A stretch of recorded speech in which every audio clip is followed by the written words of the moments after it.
तो हमने सीख लिया कि हम वीडियोज़ को मिक्स कैसे कर सकते हैं। हमने सीख लिया कि हम जो है वीडियोज़ के अंदर जो अगर हमें किसी वीडियो का साउंड यूज़ करना है तो हम कैसे यूज़ कर सकते हैं डिटैच करके। अब आप चाहें तो इस वीडियो को डिलीट कर दें, इसका साउंड की जगह कोई और वीडियो को यहाँ पे ऐड कर दें, उस वीडियो के साउंड को आप ख़त्म कर दें तो उसके अंदर ये साउंड इस्तेमाल करके देखें। तो इस तरह से आप वीडियोज़ को मिक्स कर सकते हैं, वीडियो को एडिट कर सकते हैं, वीडियो को जो अपनी यूट्यूब की वीडियो के लिए जो है इसको रेडी कर सकते हैं। मैंने कोशिश की कि आपको मुख्तसर तरीके से बताऊं कि आप कैसे कंप्यूटर के अंदर वीडियो एडिटिंग कर सकते हैं।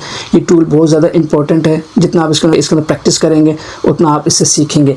राइट साइड के ऊपर बहुत से ऑप्शंस हैं जिससे आप फ़ायदा उठा सकते हैं। जैसे देखें आप ऑडियो के ऑप्शंस हैं, कलर्स के हैं, स्पीड्स के हैं, आप स्पीड को कम ज़्यादा कर सकते हैं। स्लो मो वीडियोस बनानी होती हैं, स्लो मोशन में आप वो कर सकते हैं।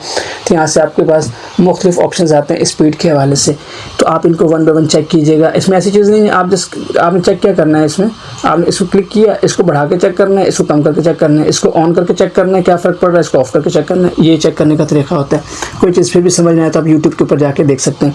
अगर आपने एक वीडियो बना ली और आप चाहते हैं इसको फुल स्क्रीन के ऊपर देखूँ कैसी लगती है, तो ये देखिए यहाँ पे फुल स्क्रीन का बटन होता है, इसके ऊपर आप क्लिक करते हैं। अब इसको प्ले करें। अस्सलाम वालेकुम, शहबाज IT अकेडमी की तरफ से मोहम्मद शहबाज आपकी खिदमत में हाजिर है।